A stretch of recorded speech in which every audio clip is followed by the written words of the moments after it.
Good day, traders. Mindset reset. It's happy hour Friday. I mean, free cash Friday, and the end of a very, very, very good trading week for a lot of traders.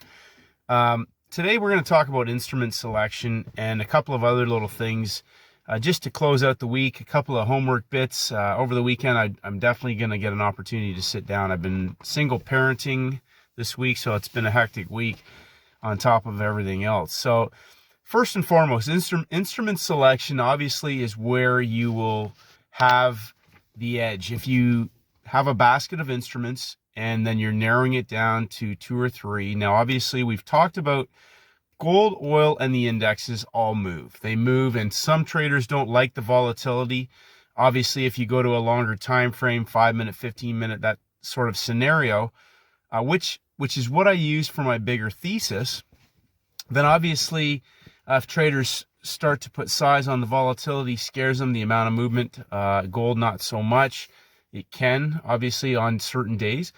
But most importantly, going back and focusing on the process. And if you're just developing the skill set in live time, the critical importance of scaling right down to the smallest size possible, or even just demo. But one of the issues I had, I always struggled with using a demo account. I didn't like that idea for myself because I believed that if you've ever traded with real money, the illusion with a demo account is that, you're really trading exactly as you would when you have skin in the game. And when you have skin in the game, it's amazing how The Hour of the Dog and the Wolf, as a great book about how when traders go to the screen in live time, how their adrenaline, their emotions, their fight flight kick in, and how their game plan completely goes out the window when they get at the screen. So coming back and just looking at the playbook, the day count, lots of questions about the day count. I want to talk about something first before we get into the instrument selection, and that is this. The playbook, I kept filtering things down. As I said, focusing on 90-10, the whole point of me shaping things down onto trade setups that were there on the day that I could find. Now, you've got your A+++++ setups. Those are the days that it's easy to make money. Now, most days, there's going to be lots of easy free cash laying over in the corner, and all you have to do is walk over when it's laying there and bend over and pick it up.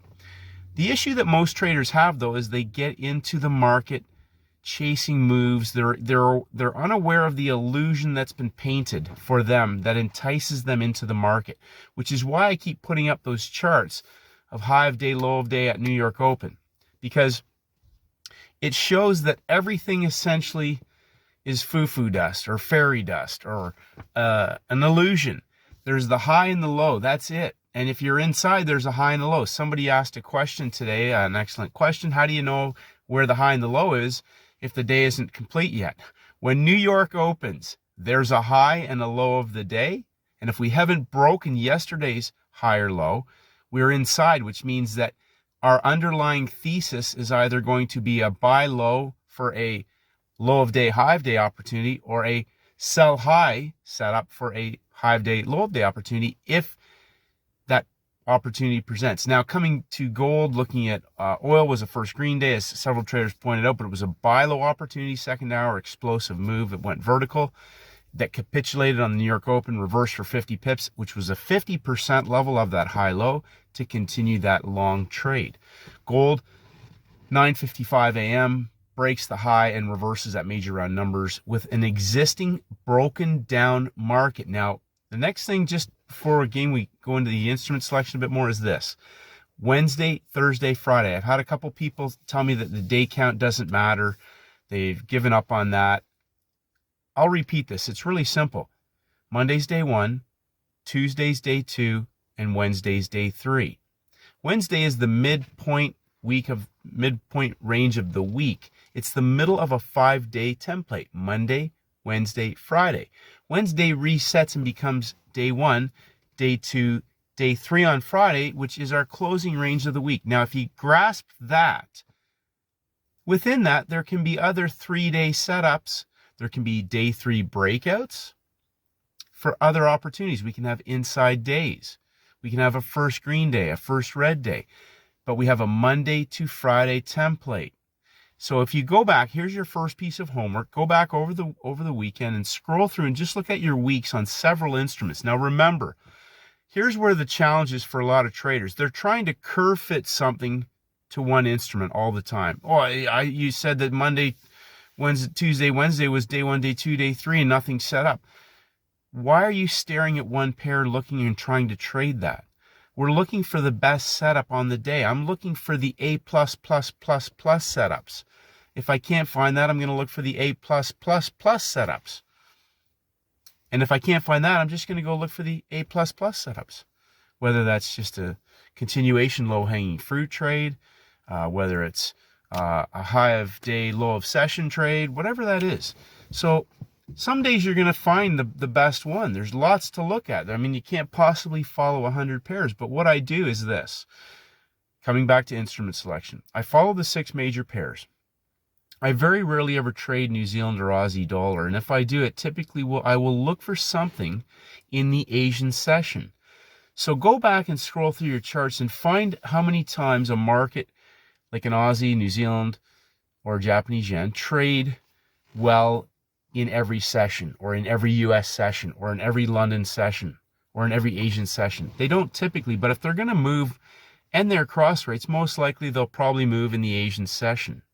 Might be the pound Aussie, as we saw Euro Aussie as well. This week we saw them both move.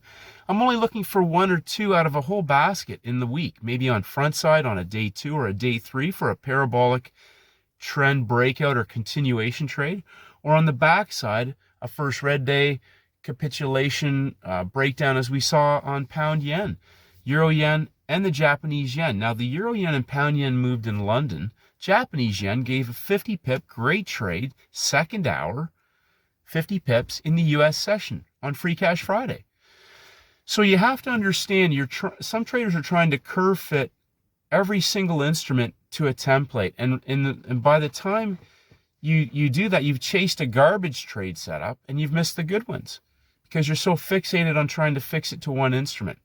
So that's why it's important to have a basket. And when I look at the Japanese yen, immediately I'll filter through pound yen, Euro yen. If it's Asia, I'll look at Aussie yen, New Zealand yen. I don't trade it so much, but sometimes because New Zealand has had major red news in the week, the New Zealand yen may give a perfect first red day or first green day opportunity, or a session trade after a news catalyst has happened that day or the day before.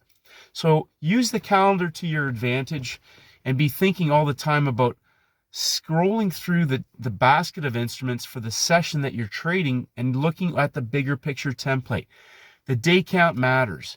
The day count matters if you want to hunt out 5-star opportunities, even 3-star opportunities, which comes to the next point. Another trader mentioned today, did anybody really make any real money on this trade on gold today? Now, it was a high of day to low of day trade set up. New York open, pumped to the high, major round numbers. It's an inside day, no major red news. So again, when something pumps to the high of the day, right at the New York open, it's an inside day. We have a 75 pip box. It's a trade. That's all that it is. It's a trade. You have a 1-bar stop where our thesis is asymmetrical risk reward, high of day, low of day. We're targeting a minimum of 50, but it was a 75 pip high low. So you're risking maybe a max of 20 pips max on a day like this, low volatility on gold, even 15, because that market again should break down right away once they've pinned the high.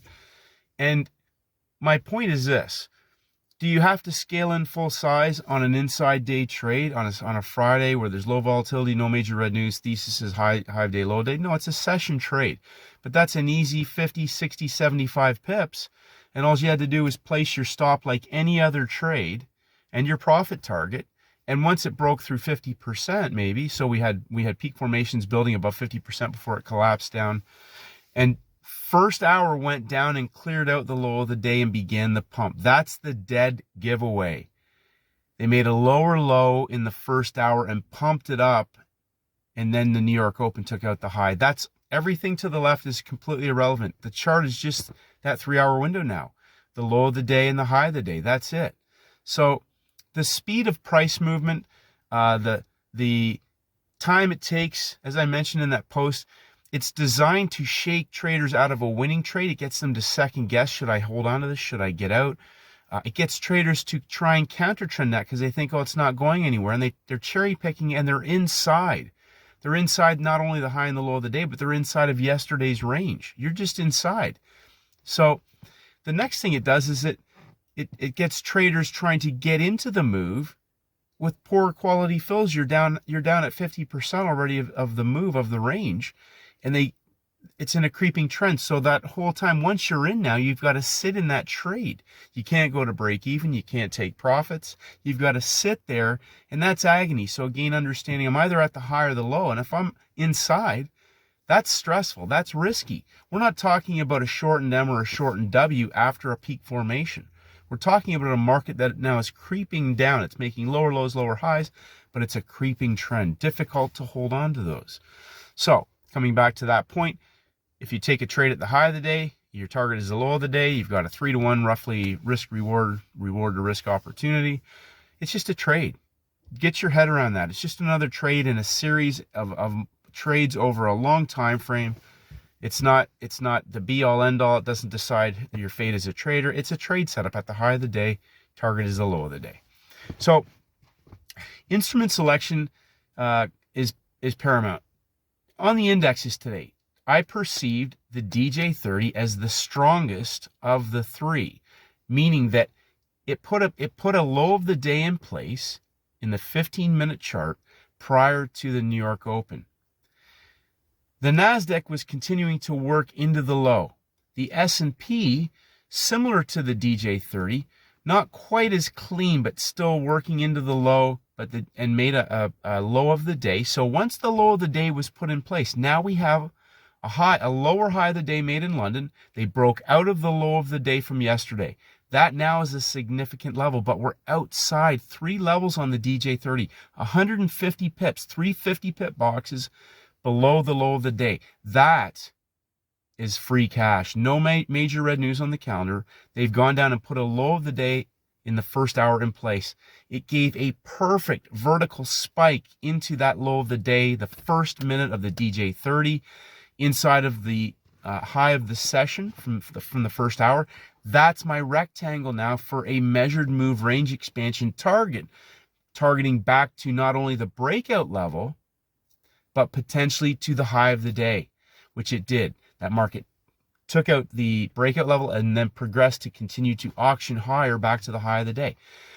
Go back and study a couple of things over the weekend. Closing price, if you're trading the US session, study the closing price of an instrument when you get to the Asian session at the New York Open. Where are the peak formations? That is a significant level that can give you a lot of feedback as if they've already locked in the high or the low, or if they're going to trade back to that level because they've distended it out 3 levels when the New York session opens, whether it's at the high of the day or the low of the day. So I repeat, go back and study the reference of the closing price when New York opens. Very powerful information. We'll go over that this weekend. So the big thing is this right here.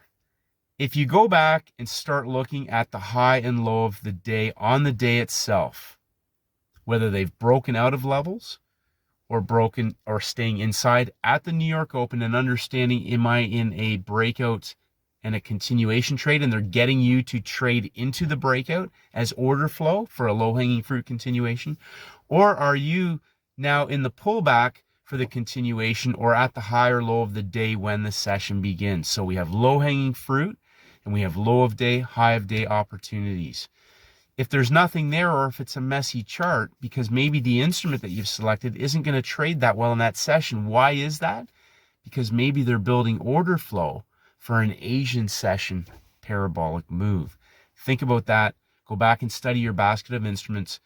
Get really specific about understanding when markets are in opening range breakouts. Monday's day 1, Tuesday's day 2, Wednesday's day 3. When we head into Wednesday, Thursday, Friday, Wednesday now is our mid-range point of the week.